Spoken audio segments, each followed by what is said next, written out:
It depends on how much the company understands the value of design and if they're willing to undergo some of those tests and be proven wrong.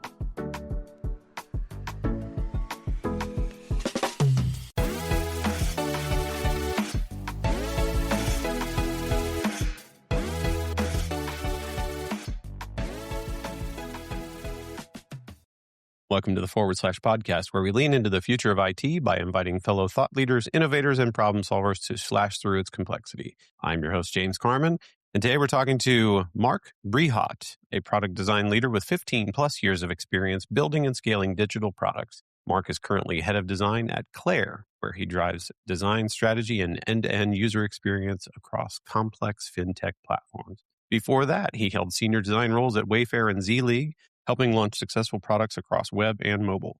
He's also an entrepreneur, co-founding Icebreaker, a chatbot-driven dating app where he served as CTO and scaled the platform to over 10,000 users. Known for blending deep research, strong design craft, and real business impact, Mark brings a thoughtful, human-centered lens to hard problems, and we're excited to have him on the show.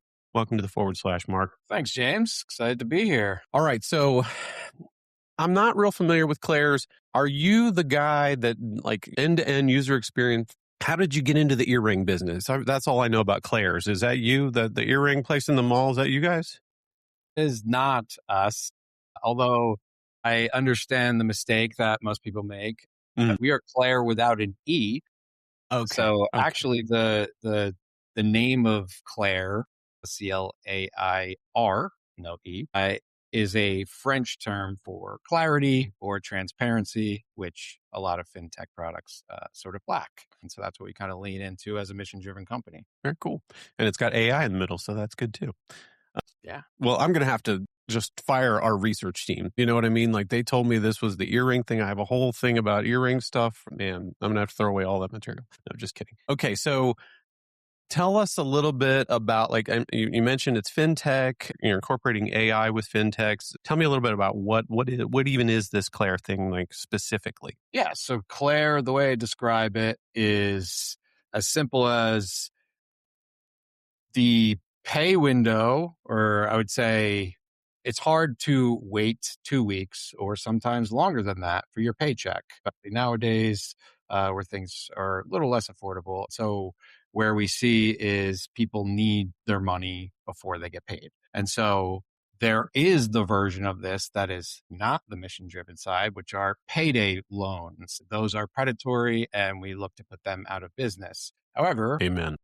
How Clair is, yes, amen to that. How Clair operates essentially is we are a B2B2C company. So we are embedded into payroll provider apps like Gusto and QuickBooks. And so when let's say you clock in and clock out for the day on your QuickBooks app, that you see an embedded entry point in the app that asks you, do you want to get paid today? And so you go through the user experience and you can get that money today. So we see most of our users use that money for paying bills, because a lot of our utility bills, credit card bills, all that different stuff doesn't land so neatly on the 1st and 15th of the month. And so they need to kind of get that money ahead of time, or when they're at the gas station. And what many people don't realize is if I have $50 in my account and I put in my debit card and I only need $25 in gas, some gas stations do $100 hold. So I can't even get that 30. Yes. Wow. Now, what sort of industries do you guys see as kind of the big adopters of a technology like Clair? So we kind of span across different industries. A lot of our partners do work with specific industries. So as I mentioned, Gusto and QuickBooks, they lean heavily into certain verticals, but where we have one like 7 Shifts, they're more in the hospitality industry. So that's where you see a lot of waiters, bartenders, things like that. And so that they could get paid immediately. I've interacted with other companies similar, not doing the same thing you all were doing, but one of the aspects that seems to be a big need is the underbanked community or unbanked community. Is that something that you all serve, that community as well? Yeah. So that actually, if you go back in the history of Clair, we are backed by a bank. much like Venmo, right? Venmo Sure. is, if you kind of go down, scroll down to some of the bottom of their pages, they're backed by a different bank. Venmo is not the bank. So we're backed by Pathward. And so for those users, we used to open up bank accounts for users. However, the problem is getting people to switch banks is extremely difficult. And so that's where we pivoted our company a few years ago to go more into the existing banks. How can people get paid through their existing banks that they have today? And so much of our payroll providers that we work with, like Gusto, they offer bank accounts for their users. And so they sort of serve that underbanked community for us rather than we doing it for them. We're just providing the advances for our users. Nice. Okay. So you don't have have to worry about all the know your customer stuff and all that. And We do have, you do have that as well? Okay. the heavily compliant industry, and that makes designing for this industry very challenging. Sure. But yes, we run identity checks and all that stuff. Okay. All right. How'd you come to find, you've had an interesting history of different companies. We can talk about some of those, but how did you come to find Clair? How did you get into this business? Yeah, it was a few years ago. I kind of after I started or went through the grind of my startup for about 4.5 years, I needed, and then when we were raising our Series A round, a little thing called the pandemic hit, and as it was a dating app, many investors didn't want to invest into a dating app when there's a global pandemic, although they were probably wrong because that's when the highest usage of dating apps were happening. But Really? yes, yeah, I can That get funny. all into that if you'd like. But so after that, as you imagine, I need a little bit of stability. So I searched for more of a larger company and went to Wayfair. And from there, after working there for close to 2 years, I had the itch to go back to the startup community, went to Z League, that was a gaming company. And from there, I wanted to work at something that was a little bit more mission focused. And so that's kind of where I started to narrow my focus on some of these companies, and Clair fit the bill. Now, do you find that, design and working in the field that you do, kind of the domain area that you do the skills transfer from one company to another, or is it very much, do things one way for one domain and different for another, or is it pretty much the same everywhere? I mean, I think the philosophy behind user experience, like you mentioned, the human-centered design, it's sort of like a cliche. I didn't start I didn't go to college for anything that has to do with technology. I went to college to be really just to be a marriage therapist. And so there I was studying a lot of psychology, communication. And then a few years later, that's when I started to enter into the tech space. And I started my career as a front-end engineer, actually. And I joined a very small agency, and it's so small we didn't have a designer. So they looked at me and they said, "Oh, you're the front end engineer. That means you're the designer." And I didn't Lucky know you. anything.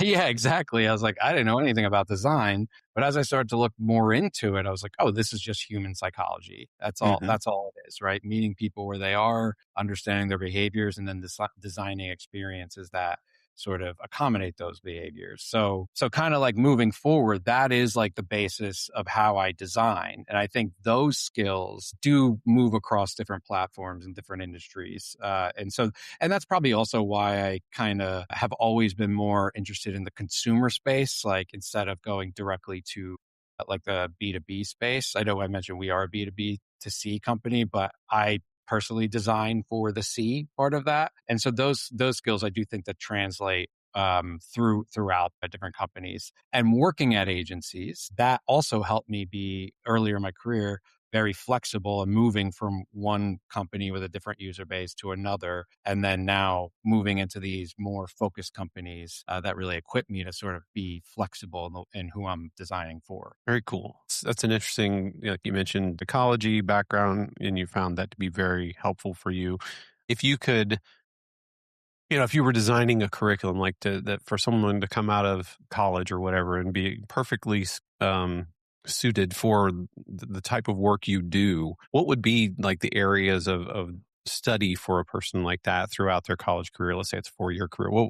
How would you design that curriculum? Well, that's a big question. Well, okay, so getting back to what I just mentioned about designing for people about where they are, I look at that I always break it down to emotions, right? And so when you're going through a user experience on any product, whether it's digital or not, it's usually associated with a certain emotion, right? If I open up Spotify, maybe I'm, curious because I want to listen to a podcast, or I want to get amped up and listen to some pump up music. So that those have certain emotions to it. With Claire, for instance, like the emotions that I study more is like a sense of relief, right? Because these people, many of our users are in I don't want to say like desperate, because not all of our users are like that, but they are in a situation where they feel like they don't have control of their finances. And now, okay, how do I empower those users to feel more in control of their finances, and then associate our experience with that sense of relief and progress? And so that's kind of, if I was to look at how I would design a curriculum, I would start there. I would really start into helping students understand the psychology behind human behavior, and really starting at the root of that, which is emotions. Yeah, I think, and this is my ignorance. I mean, we've been traditionally kind of a tech forward, like software development, hardcore software development shop. And we've recently, over the last few years, we've incorporated more kind of product into our agency.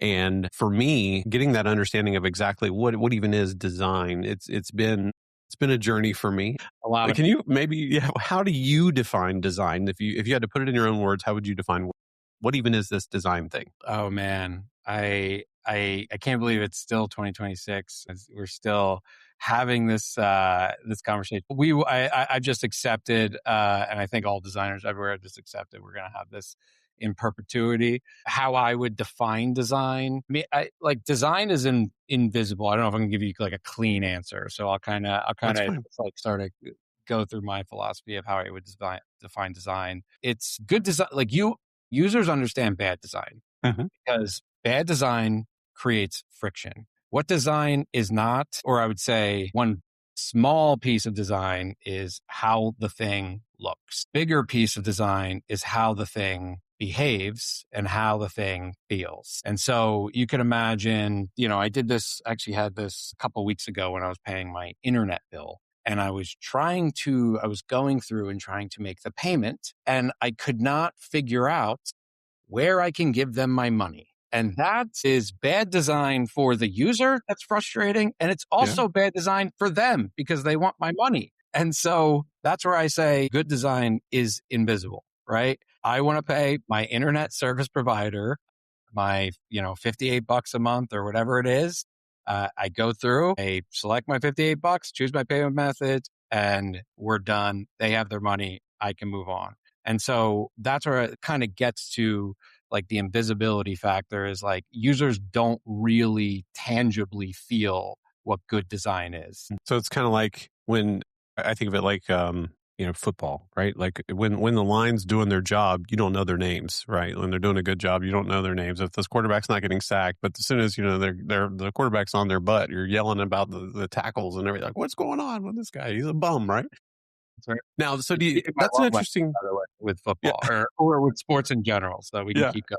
What I use a lot of sports analogies. Now, that's an interesting concept of it being invisible. Is the goal to kind of have the experience such that you don't want to push it too far to where the user is conscious of it, of like, wow, that's a really good design, or do you just want it to be such a great experience that it's just seamless for them? What's the goal there? Well, I think it depends on like the experience you're designing, but I think I can give you a tangible example. But the experience you're designing, whether it's something quick like opening Spotify, picking a song or whatever, or like what many designers struggle with and businesses struggle with, is an onboarding funnel. So when someone first finds a product to when you want to get them to, whatever goal it is you have, right? And so for us, like in onboarding, so I'll bring it back to Claire for a second. And actually I could talk about Icebreaker too, how I was obsessed over this onboarding funnel, where when in our onboarding funnel, I am looking at, for our users, if they need money now,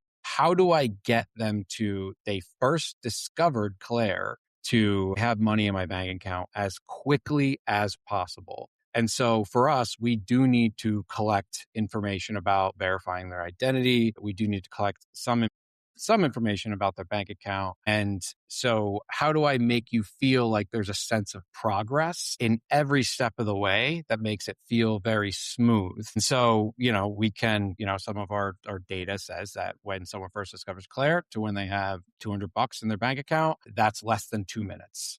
I was And just about to so, ask that question. That's cool. yeah. That's awesome. So in other words, like a metric that I have my team really focus on is time to value. Where that wouldn't be the same metric for many other companies, but for us, just because of where our users are, time to value is very important. Now I could talk about two other examples. So one is an example where I joined a company. I will not name the name of the company, but when I joined, the first day I joined, they said, "Hey, we spent months redesigning our whole onboarding funnel. It's great. It's beautiful." And I'm looking at it, I'm like, yeah, this looks really nice compared to what you guys have today. So I started on a Monday. On a Tuesday, they launched it. On a Wednesday, fire rained down because their Imagine funnel, that. the people were dropping off left and right like flies. Oof. And they had to spend a couple days just to revert that so they can stop losing users basically. And that is also a lesson in design, is always, always, always test. So particularly with onboarding funnels, right? So if you have an onboarding funnel, you have users going through multiple steps. And that is the most important experience as a business, is the onboarding funnel, because one, that's their first introduction to the company. So you want to make a good impression on the user. And two, you don't want them to fall off, right? I'm sure many, many people listening to this right now have gone through the experience where I want to try that thing off. And they go through a couple screens and they're like, you know what? I'll try it later. And they never do, because Right. we all do that.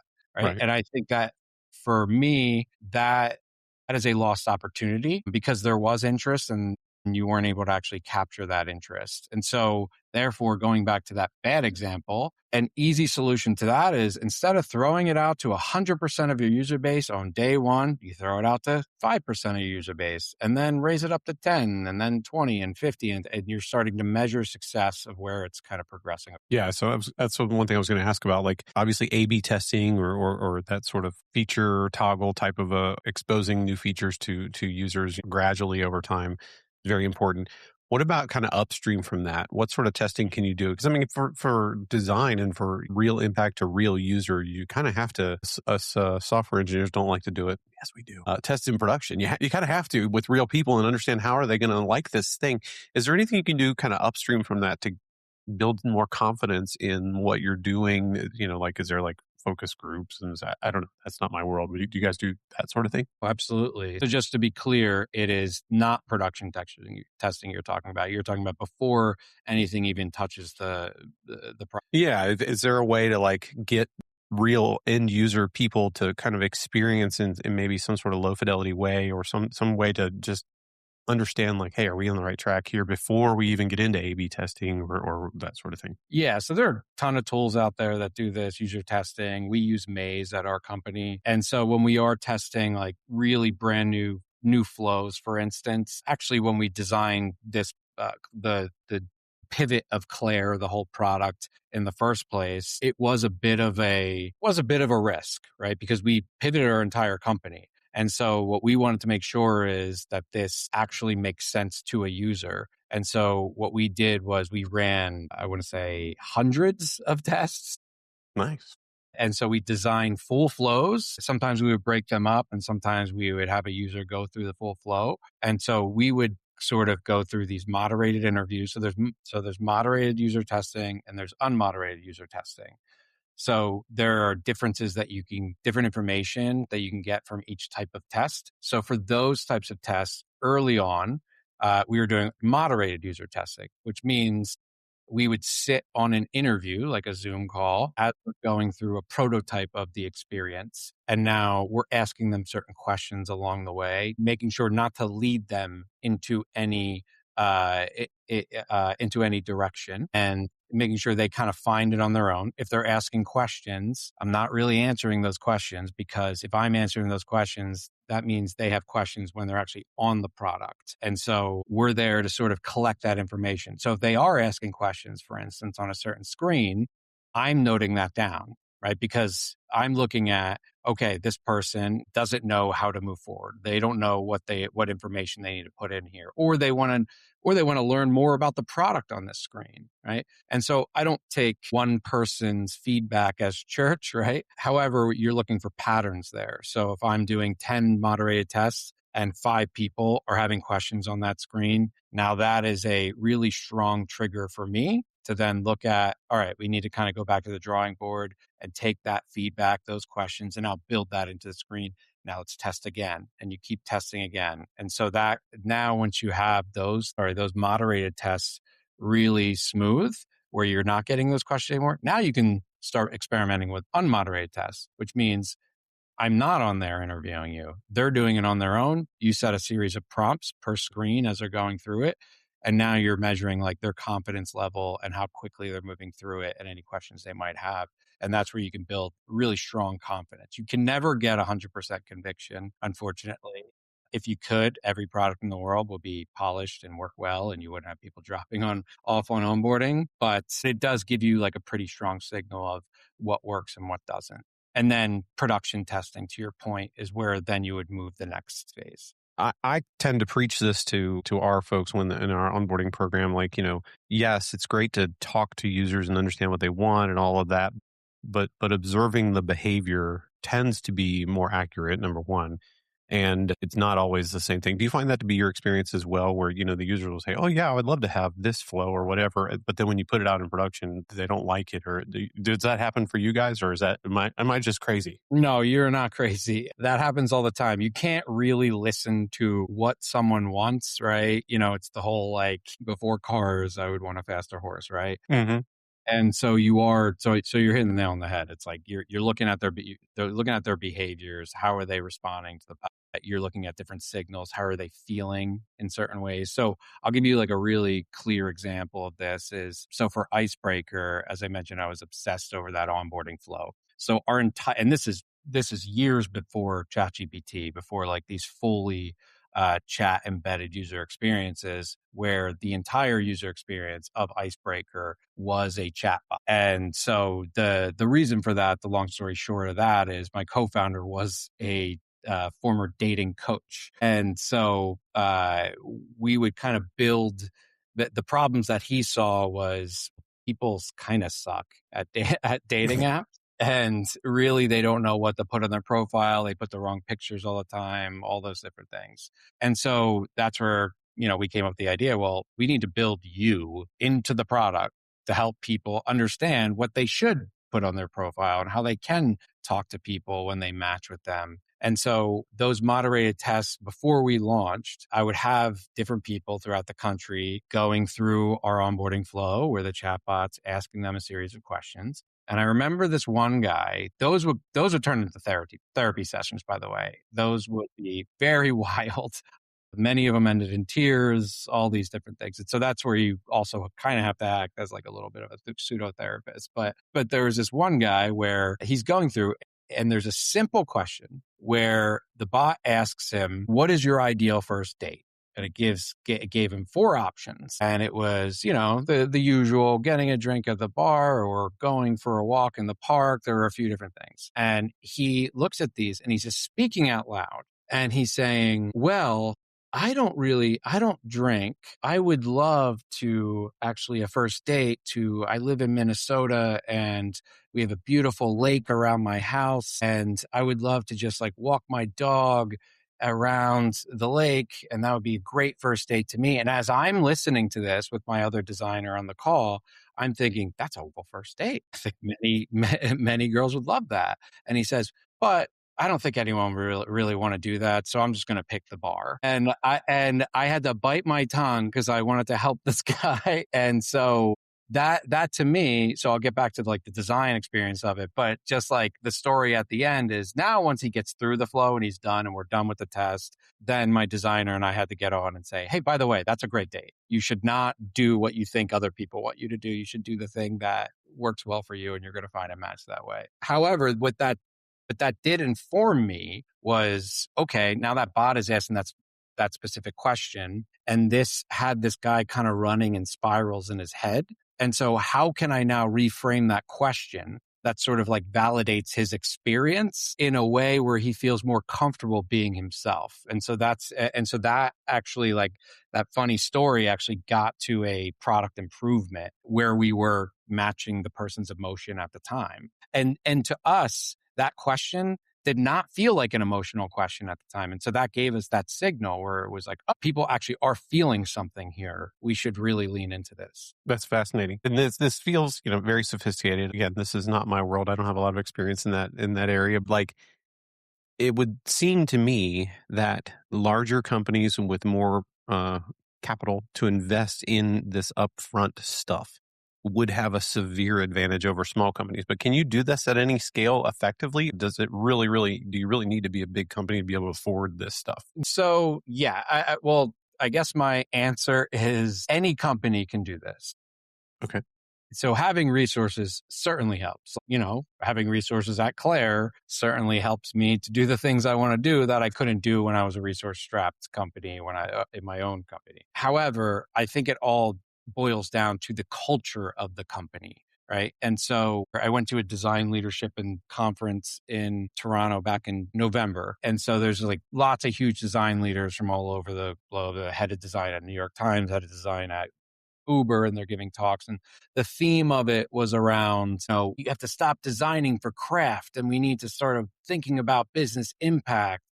That's sort of the theme around the conference. And I'm hearing this and saying, and I'm sitting with some people next to me and we're looking at each other like, well, that's great because we already have our teams doing that because our companies understand the value of that design. And so they will commit the resources to investing in that portion of the product because we understand that does actually lead to business impact. So I guess the TLDR answer of that is resources help. However, it depends on how much the company understands the value of design and if they're willing to undergo some of those tests and be proven wrong on assumptions. Because that you really have to have a small ego and you have assumptions and then you go through and you put it in front of a user and that assumption is more often than not wrong. And so that really is the value of testing users up front before it gets to production tests. Yeah, that's kind of the whole gist of innovation, being willing to be wrong. But then you also have to learn from all those mistakes. Like you said, we didn't think this was an emotional question, but this person was like reverse psychologying his way into his profile, trying to think, I'm going to say what I think other people want me to say. Yeah, that's interesting. All right. So now that I've got a real product person that understands these sort of things, especially the onboarding flow. I just had an experience yesterday. It was ancestry.com. I was going through their onboarding flow. And of course, you can do the free trial. I don't know how people haven't fixed this yet, but like you get through and you go halfway through the onboarding, you sign, here's my name, my email, blah, blah, blah, blah, blah. And then they get to give me your credit card. This is a free trial, but I want your credit card. And of course, my apprehension is I'm a busy guy. Always forget to, if I don't want to do the thing, I always forget to cancel. So I get charged and I get mad at myself. So I just stop. I just say, it's not worth it. Have they figured out, like, can we do this in a different way that lets me fall in love with the product and then give my credit card? Is that a thing now? Or are we just stuck in this forever mode of taking their credit card up? Yeah. So I think there's a good way. So there's two questions buried in that question. So there's a dark pattern, right? And so a dark pattern, well, I would say dark adjacent because it's probably not as dark as some other things, but there's a dark pattern in design there that I would identify as exactly what you're alluding to is like, and I'm sure pretty much everyone that's listening to this has been in that experience too, whether they've signed up for something they forgot. That's why products like Rocket Money exist. And you see the commercials where they're like, you don't know how many subscriptions you have and we'll cancel them for you. It's like, literally appealing to that exact Hmm. you have. And so the dark pattern is like you're just charging the user 7 days from now, and it's in very small font and all that different stuff. So there's two responses there of like your question is like, have we solved that? Can we not do that? So there is something in onboarding where you do want friction. And so it depends on the product. I can't speak like universally for all products, but there are many products that actually don't want users to go on if they don't actually give their credit card, because for them, they would essentially, they might have studied their users and saw and maybe did not have that credit card feature up front. And then people go into Ancestry and they're like, okay, I got everything I need in 7 days and now I'm out. Right. Right. And so for them, they actually, or something might happen where you don't give your credit card and now they don't become engaged users. So you see this with like freemium products a lot, where it's like, here's my trial. I'm going to start this. And now I can use the product, but only limited features of the product. Actually, Rocket Money is one of them. Hmm. And the goal of those products is, well, we're going to make the other features so juicy to the users that we're okay with a segment of our users being unpaid, but we understand that we need, 20%, depending on the business, like there's a certain number that they need to be paid. And so that's where they start making the feature suite a little bit juicier for those users. And so that forced friction actually helps sort of weed out the people that are actually not going to use the product. Hmm. Going back to the dark pattern of it, so that's where the forced friction, I think you can make that a little bit more friendlier for the user. And maybe in your case with Ancestry, I have a funny story about Ancestry. But in your case with Ancestry, you may be like a long-term paid user. However, that initial hesitation to give your credit card because of your previous experiences may be stopping you from actually committing to the product. So therefore, Ancestry is losing out on who could have been a power user. So there are ways to subvert that. And I see this in some products, which I really appreciate, where they say, okay, we're going to charge your credit card in 7 days, like on that last checkout form. We're going to charge your credit card in 7 days, but don't worry, we're going to email you and text you in 5 days and to let you know we're doing this. There's also like an opt-in model where you might email and text you to actually opt in to charge the credit card. Probably not many companies are using that, but some do. But that's where it's like sort of like assuaging that concern that you have in the moment where you're Right. thinking, I'm going to forget this. And so they're looking at that. They're like, okay, James is afraid he's going to forget this. So we're going to let him know we're going to keep reminding you when you're going to get charged. And so that might make you feel a little bit more relief and say, okay, all right, I'll give my credit card. I'll try it out. Yeah. And I mean, I guess if I'm being honest, would I have stayed with Ancestry after I did my initial thing I wanted to do? Maybe not. So I guess in that case, especially those very pointed, like single use type of things that people don't need, not a lot of people out there just browsing their Ancestry for months and months and months. I don't know. Maybe it seems like one of those products that you would just use and be done with after a week or Really, so. really quick story about Ancestry is one of our partners, a product manager at one of our partners used to be a product manager at Ancestry, and people would call in and ask for help on the product. And typically the people that would call in are older people that are not like nascent to technology. So, she would help them with the product. She would find many people who would call in that they would look at their family lineage, the line, and they would say, I'm noticing there's something wrong with the product because it says here that I have a sister. And she would sit there and say, I'm sorry. And she kind of got into this mode and they would say, well, this must be wrong, right? Like, how accurate is this test? And she would say, well, it's 99.999% accurate that you do have a sister. And so this happened on multiple occasions. So anyway, a little side digression. That's wild. Yeah. Oh man, that's like those, I don't know, what was it? Power of Habit or something. One of the books talked about that case where the marketing agency was sending like some guy's daughter stuff about, being pregnant or whatever, maternity products or something like that. And he called him up and just read him the riot act and was just like, "What are you doing sending this stuff to she's 16 years old." Well, come to find out, oops. And so, the marketing, because of the behaviors of this person, what they were looking for or shopping, what their buying habits indicated that yes, they were indeed pregnant, and they knew before the dad did. Yeah, you might want to have deeper conversations with your daughter. Yeah. Yeah. Sorry. And by the way, you have a sister as well. No, I'm just kidding. That's wild, man. That is really cool. Wow. Okay. All right. Well, I think we've gotten all we can out of the main section here. We're moving on to the ship it or skip it. Ship or skip. Everybody, we got to tell us if you ship or skip. Ship it or skip it. This is kind of our version of hot or not. We'll kind of bring up some topics and mention like, do I think, yes, I love that idea, ship it, or not so big on that, skip it.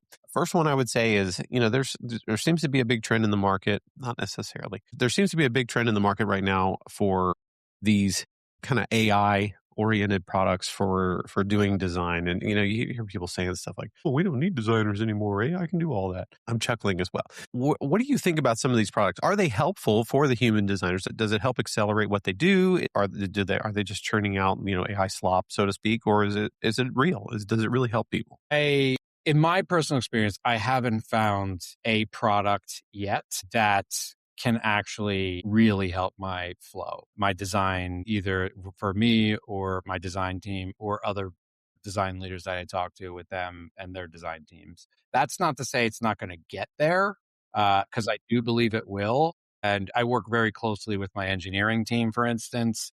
And we had an on-site this week with our engineering team. And we're really, really leaning into this on their side. And it works extremely well on their side. On the design side, that's where my company is pushing, okay, what can we do with design? What can we do with design? And can we get more into these AI products? And I'm telling them, hey guys, it's not there yet. And I'm like, well, really? Is it not there? And then I pull up my screen and I said, okay, let's try this. And I give it a very, very simple prompt where I give them an existing screen that's already designed. And I said, okay, just change the $100 text into $200. That's it. And then it comes out, it does the job. However, it changes all of the styles on the screen that I just shared. My goodness. And therefore, I'm looking at that. I'm like, this is a waste of my time. So in my experience, like I do try these products, right? There's many other products that are non-design related that I use, especially for research purposes, or user research, I should be clear. And I do try these products. I give them a fair shake just because I know one day it will be very helpful for me and my team. And I just have not found it yet where it really helps my workflow. However, where I do see them as helpful is when you are just trying to mock up a quick experience and you just want to like kind of get a concept. For instance, at Clair, like I mentioned, our company is very compliance driven. So what that means is every single one of our designs, all of our copy has to go through our internal compliance team, our external compliance team, and then the compliance teams of our partners. And it is quite a product development cycle that we have here, but we've sort of narrowed it down to what we know would go through and what we know that wouldn't. But to the AI case in that sense, that can and is useful is when you want to just come up with a concept for the business. Let's say we want to come up with like a new feature, and I don't want to spend a few hours just like mocking it up in Figma. I could just get the concept, say this is something we might think about in 6 months. Let me just put this in front of our compliance team and say, hey, can we actually do this thing? And then they might look at it and say, okay, yeah, I see what you're doing. So it's more of like the wireframing aspect. I think it's helpful. I also think it's helpful for PMs as well, where PMs oftentimes when they're writing, PRDs, and they're trying to, write out the requirements for different products, they can then mock up some experiences of what might be in their minds of a potential solution. PM's job is to present the problem, and a designer's job is to come up with the solution to the problem. But it does help them to kind of like think through it themselves. So I do think it's valuable for them. It's not my experience hasn't been valuable for design yet. Gotcha. I know like our producer, Ryan, he's on our product team, leads our product team at Liberty. I know he talks about, and this has been part of my journey learning from him about like you stay ugly as long as possible. And presumably the reason for that is in order to make it not ugly, there's an investment of time and effort and whatnot. Do you think that that concept of staying ugly for as long as possible, is that going to go by the wayside with if AI is capable of making things pretty for us in a more cost effective way? Can we put together more pretty wireframes, or is it worth it? I don't know. Do you think it's going to change that equation? Does that calculus change? Yeah. So knowing Ryan myself, I have heard that term many times, saying, and that's kind of, and that I learned from him many years ago in that sense. But to your question about like staying ugly, will AI maybe kind of reduce the need to stay ugly? So the way that this should work, and I believe it will work eventually, is it feeds into your design system. So your designers have already created components for buttons and, headers and things like that. And so they're already like very well polished. So then you can ask the AI to say, okay, look at my design system and now create a concept using the design system of this new feature that I'm thinking about. And now it can be pretty, right? Because it's just using your design system. Again, it gets a lot of things wrong today. However, that would be like a really solid, like I would love that where there's a product like that. But I do think that will certainly happen because I could see these companies already working on that with their integrated AI into their design products, like Figma, just to call them out. Like Figma Make is not great, but it has all of the things you need. It has the Figma files, it has the design system components, all the buttons, all the things like that to do the job. So I do think they're investing a lot into making it work like that. Yeah, I think my analog would be my experience has been even with like AI assisted development tools with an established code base, especially if it follows patterns and how you design the software components consistently. It's very good. It seems like Claude Code and Copilot, they're very good at what I call like monkey see, monkey do, right? If there's very well established patterns within the code base, it can look at it and say, oh, yeah, I get how you do this thing over here. So yeah, let's do it the similar way. It does a great job with that. So maybe that sort of idea could happen for design as well. As you said, if we already have a well-established design system, it just flows in with that. Maybe it could do that over time. Maybe it's just not there yet. But that does seem that monkey see, monkey, I don't have a better way of phrasing that, but that's what I call it. Monkey see, monkey do. It does seem to have a tremendous effect on the code quality and the consistency. If you already have a consistent code base, it does seem to do a pretty good job staying in the rails. Right. So now imagine you have the solid code base already established, right? You have the design system actually built into your code base, and now it starts changing the code base that you're prompting it to work within, and it's changing the design system, let's say code base in there. For you're like, this is an issue. Mm-hmm. Yeah. And that's where I say is like these products on the engineering side are way ahead of where they are on the design side, which makes sense, right? Because it's all like the way a computer just sees it is binary, right? And so zeros and ones, and so that's more literal for them, whereas designs are less literal. However, yeah, I have many thoughts on that, as I just had this conversation 2 days ago, because with Figma, for instance, there are, if you open up the developer tools, all of the React code is in there. So you don't need to change it yet. It is. So very cool. All right. The next ship it or skip it. So you're a skip it for now, but you anticipate that it'll be better in the future. Maybe is that the summary of, okay. I would say anticipate and hope. And hope. Yes, we hope. I think the same thing. I mean, we're just on an accelerated curve on the software engineering side, I think. And yes, if things start to shake out the same way it does on our side, we're going to see some benefits down the road for sure. Now, from a product design standpoint and building new products these days, there seems to be a big push for these textual interfaces where it's chat is everything. That we don't need buttons and all the whiz bangs and widgets and all those things anymore. You just tell me what you want and what you really, really want. And the computer goes and does it. What are you thinking about that idea and that concept? Are you liking this trend or do you not like it? Well, I think that was a Spice Girls reference there. It was awful, but it was It was awful. I'm getting boos in the chat here on our, that's funny. Oh, I'm cheering it.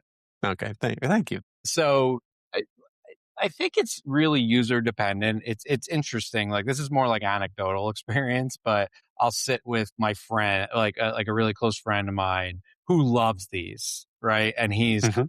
choosing voice to it, right? And he's speaking to it, and it's coming out. For me, that does not work, and I think it's all user dependent. I also think it's product. So some people like to be able to control their finances, right? So I want to be able to make sure I'm pressing the button or I'm doing the thing or Mm. whatever that is. But I do think that there is a place for that. Like I mentioned, like my startup that was whatever 6 years ago at this point was chat based, and we designed that to make it feel like you're talking to a friend, that like you're texting a friend and your friend is sending you, someone they think you would match well with, Mm. and thought that type of experience lends well for like a text-based chat experience. Whereas like I just mentioned, I do think about this as well as we're kind of thinking about making our flow, our onboarding flow, or certain experiences a little bit easier. Like I have many ideas of what I would use in our Clair product that I can't mention today, on how I actually would want to use that. And it's more, well, I guess I can kind of tap into a little bit where it's budgeting. So budgeting in the finance world it is a crapshoot because everyone who uses a budgeting app has high ambitions, and then 2 weeks go by and you're like, oh, I exceeded my grocery bill and I exceeded whatever my movie budget and all that different Mhm. stuff. Okay, now I'm not going to use the product anymore. And so that's where I actually see that, or there's friction in setting up the budgeting, right? So I'm setting up, okay, what is my grocery number? Is it $400 a month? Is it 800? I don't know what it is. How much do I actually go shopping? What is that? Right. And so I actually would flip that on its head and say, so for instance, I look into debt a lot. So because, debt it's just only going up. And so I look into debt a lot, and that becomes a problem for many people, and especially lower income people. But I mean, everyone has debt. And so the problem with debt is when you're paying off the minimum, every credit card payment, I have, $1,000 on my credit card and the minimum's $50. And now I'm just going to pay $50, but we know what interest rates are going to do. And basically by the end of that, you're not paying $1,000, you're paying $2,000, if not more, but you're not thinking about that. And the value of, or good behavior, I would say, good financial behavior is paying into the principal. And also in the timing of when you make those payments in the month for a credit card, that also matters too. Mhm. And so how I would flip that on its head is, instead of saying like, what's your credit card bill every month, or how much are you willing to spend on this? I would flip that on its head and say, hey, looking at your expenses last month, it looks like you have like $100 extra. Would you want to put $20 to start paying down your debt, for each $20 additional to pay down your debt from your paycheck each month, and then start paying into that principal? And I would make that real for them. And they would look at that and they'd say, yeah, maybe, I don't know, sure. But how you make it real to the user is you say, well, if you keep paying the $50 minimum, you're going to pay over $2,000 over the course of your payment process. And that's not including adding more to your credit card over time. But if you just add $20 a month onto it, now you're cutting that by $500 of how much you're going to pay, right? So that's where I think like really text-based interfaces can be really interesting, because it feels like that conversation, especially when you don't want to talk down to people. You want to Mhm. make sure that you're educating them without actually making them feel like I'm dumb. Yeah, it'd be like a financial coach or advisor kind of a thing. I like that idea. Like I was thinking, like, what would mine tell me? It'd be like, don't buy. Like, what if we do this? How about don't buy an extra cup of coffee every week, and let's put that towards that credit card bill. Here's what would happen. You're going to pay it off this much faster. You're going to end up paying this much less over time total. What do you think about that? Let's bake that into the budget this month. Well, you can do it. Kind of an encouraging, coachy kind of an experience. That would be kind of cool. Yeah. Yeah, I I mean, I think like so. my coffee, but Yeah, you like your coffee. Yeah. I might refrain from using the word like don't, by the way, to a user, because then that makes them feel like oh, well, screw you. I'm going to do that. You know, so You're it's not the boss of me. exactly, you're not the bot. Yeah. So it's flipping it on its head and just like Yeah. reframe. But words matter. Yeah. Well, like I said, I'm not a product guy apparently, but I fancy myself to have good ideas every now and then. But most people, when I tell that to them, they're like, no, it's not a good idea. All right. So I was going to ask about kind of the corollary of this, text-based UI is, as you said, your friend likes voice. What about, there seems to be this trend of like, we're kind of evolving to like voice. Everybody's kind of right now, the trend seems to be a lot of folks are going towards this voice interface. We did at the end of last year, I did a whole podcast episode where I was interviewing ChatGPT using that voice mode. It's pretty convincing. They do a pretty good job, actually. What about having voice and then maybe even like avatar based, like something that's moving like a cartoon and you're talking to it? What do you think about interfaces like that? I think they can be extremely helpful, but I think it depends on the task that the user that you're designing for the user, right? So we would call this in the in the software world, the jobs to be done, right? And so I think they could be extremely helpful for utility based tasks, right? So, so the ChatGPT thing is that's a little bit different, right? And that's more you're having fun with it, but also most people are using ChatGPT to get information about something. You're not asking it to do a task for you. So going back to that mentality of like the jobs to be done mentality, for instance, if it's, hey, I'm not going to say the G word because it's going to hear me in the background, but hey, goo, add this to my grocery list. I want to order Thai food. I want to order pad Thai from the Thai restaurant down the street. Order my, send them my usual. Those things I think like really make sense for that type of interface. However, like I mentioned before about like forced friction is also good because you don't want to say, hey, bot, go and pay my credit card bill, the minimum and here's the maximum or something like that, right? Now it becomes a little bit more higher stakes. So I think you could probably frame that in the terms of stakes, right? There's low stakes. Yeah. Go tell DoorDash to give me my Thai food. And then there's high stakes. Go pay my credit card bill. And so that's where I think you would want to kind of like sit down and force the user with certain friction. Now, I say that imagining there are many companies out there that are also designing these things for high stakes tasks. I would personally caution against that, but we'll see. Yeah, I can imagine. Hey, bot, help me. Go ahead and make my mortgage payment. Got it. Canceled your mortgage payment. No, wait a minute. Wait, hold on. Yeah. I can only imagine what. Yeah. I don't know. From a ship it or skip it, I would love, like, I'm a big Iron Man fan. Like, if I had Jarvis, like, he does some high stakes stuff for Tony. Here, paint my suit and, like, by the way, solve time travel, Mobius strip, whatever the heck he did in that one movie. But, like, if we could get a Jarvis level thing that doesn't mess up, I mean, if the trust is there, maybe, but I'd love to have Jarvis someday. Yeah, exactly. All right. Well, now we have to transition to our final segment of the show here, and that's known as the lightning round. It's time for the lightning round. Rapid fire, don't slow down. Answer quick and make it count. In this game, there's no way out. It's time for the lightning round. I don't know if you're a listener of the show. I mean, you've not been on before, so we'll explain it. This is the real meat of the show. This is where, like most folks, when they tune in to the /, they kind of skip through all the stuff we just talked about. Nobody will probably hear that. They're like, I want to get to the lightning round. This is the real deal stuff. This is the high stakes, as you said. Very important. There are correct answers to these questions. You will be graded. We use an AI-based algorithm. It takes a few weeks to get your score. We'll share it with you later. I don't know the right answers, but there are right answers. I say all that to make sure that you have mentally prepared yourself for the lightning round. Are you ready? My seat is warming up. Okay. All right. That's as good an answer as any, honestly.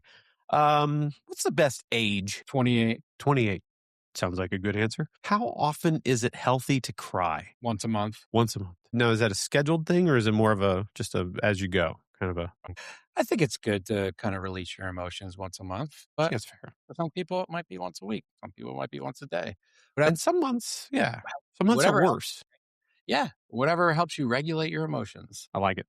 Okay. Now, we've been doing a little bit of a social experiment here on the /. We've been asking this question of all of our guests just to get kind of a understanding of this one. Do you like the smell of gasoline? It's embarrassing to say, but yes. It shouldn't be embarrassing because you're like everyone is saying yes. That's why it's been weird because the first person that said yes, I was kind of like, I guess I do too, kind of. But I guess when you stop and think about it, a lot of people do say yes. And a lot of it is, yeah, it kind of reminds me of going out on the boat with my dad or going on the trips up to the Smoky Mountains or what, it's usually an association thing. But yeah, a I lot have of no people like it. sentimental. I have no sentimental association. You just like it. I just like it. I do too. When you go to a carnival, what sort of carnival food is your favorite carnival food? Oh, I mean, my instinct was to say, it's funnel cake. I'll just... It's kind of the only one I know of, other than like some people have done like the dipped Snickers or whatever, deep fried Snickers. That's a big one in some areas. But yeah, funnel cake. It's funnel tough cake to. is a staple. It permeates all carnivals, fairs. What's a country that you would be okay never visiting in your life? I would say, never visiting. That doesn't mean I wouldn't. Yeah. It's not that you hate this country or anything, but it'd be like, yeah, if I got there, I'm okay. If not, okay. I'd say Australia, strictly for the flight travel time. Australia is like that's where I want to go. Like I'd love to go to. I've never been. Since I was a kid, I've always been fascinated with Australia. But when you see all the videos of like all the snakes and spiders and everything that's there that can kill you, it's like, why? Why would anyone want to go to this place? It sounds like just hell on earth. I mean, if I could teleport there and then teleport quickly back, Okay. then it's like, oh, this place is cool. Oh, there's a snake and a spider. I'm back in Philly. But if you could teleport, and this is getting out there. If you could teleport, I could go there and then like a crocodile could bite my leg off, but then I could just teleport myself back with a leg again and reconstitute myself. Oh, we're allowed to do that. Okay. Yeah, I would think. I mean, hey, if you're teleporting, we can just reassemble. I thought you were going to go like I can teleport to the emergency room. Well, I could do that.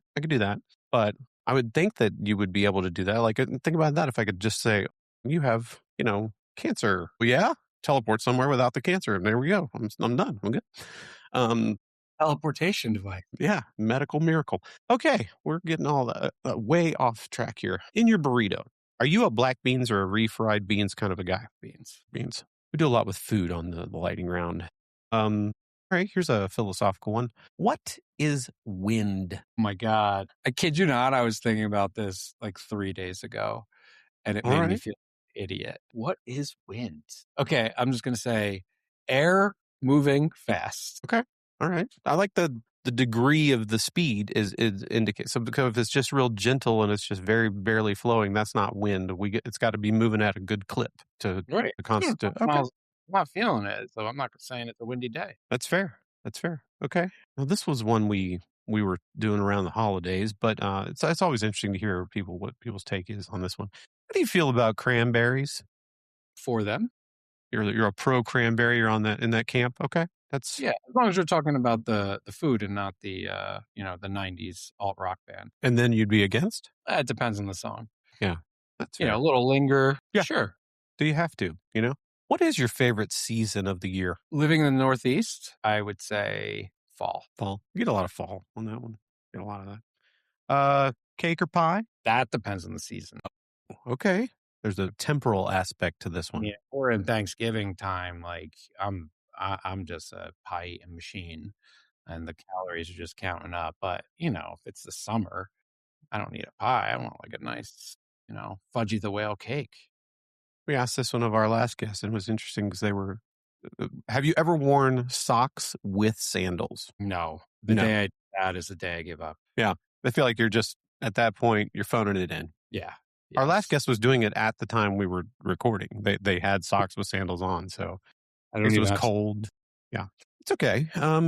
Takes all kinds, they say, right? All right. So let's see if I can find a good last question. I wonder if that person is also... I wonder if there's a correlation between socks with sandals and socks in the bed. I don't like wearing socks to bed. I don't know what it is. I cannot. Right. Sometimes I don't even like having both my feet under the like one foot's got to be out of the covers for some reason. I don't know what that is, but that's a thing for me. Okay. And finally, again, these are the hard hitting questions that people want to know. Do you like the word dapper. I do like the Okay, good. All right. Well, that does it for the lightning round. Again, we'll share your score with you once we get it all tallied up and everything. It takes a while to get that all tabulated, but we'll share it with you someday. I'm eagerly anticipating how I did. I feel pretty good about this one. I do. I've been wrong before, though, I must say. I have been dead wrong, but I do feel pretty good about this one. Okay, so you're essentially telling me you feel good about my answers, but your opinion can be scientifically wrong. Therefore, Absolutely. It could be crap. Yeah. I mean, that's why we have the algorithm. Because if it was up to me, I would be like, oh yeah, those are fantastic, right? I'm a nice guy, but we got to be objective about this.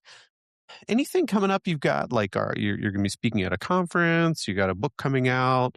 You got a one-man show on Broadway. What do you got going on here coming up soon? Nothing like no one-man shows. I do improv, by the way. So there probably is a show coming out there, but that's a few months. But no, as far as work-wise, I'm more typically on your end of the seat, by the way, asking the questions. So I would just plug the HR Tech Trailblazers. Fantastic. So how am I doing? If you're normally in my seat, how am I doing? I'd rate you. No, you're doing fantastic. All right. Look, you made me laugh and you made me feel comfortable. I think that's an A. Yeah. We have a good time here on the /. We enjoy ourselves. So so the HR, tell me again. HR Tech Trailblazers. HR Tech Trailblazers podcast. So check it out. Is it on like Spotify and Apple and those sort of things? I can check you out. YouTube, Spotify, I think we may have issues with, but it's definitely on YouTube and on LinkedIn as well. So we have different hosts. And so where my founders will interview other executives in either the FinTech space or the HR tech space. And I just started joining this as a host. So I interview. So for people that might be interested in this podcast, for designers, I interview other design leaders. Oh. So yes, and then I'll have one releasing probably in a few weeks, and then I have one coming up that I'm really excited about, who is a researcher at a nonprofit that deals in the financial tech space. So really interesting stuff. Yeah. Well, this has been great. I'm looking forward to looking into the podcast. I'd love to hear one of the episodes where you're hosting. Thank you. Thank you very much for being on our podcast. I really enjoyed the conversation. Absolutely. This was awesome. I appreciate your amazing hosting. All right. Well, that's it for this episode. And if you'd like to get in touch with us at the /, drop us a line at the / at Calibrity.com. See you next time. The / podcast is created by Calibrity. The / team is director and producer Ryan Wilson, editing by Steve Baradelli, marketing support by Taylor Blessing, and I'm your host, James Carman.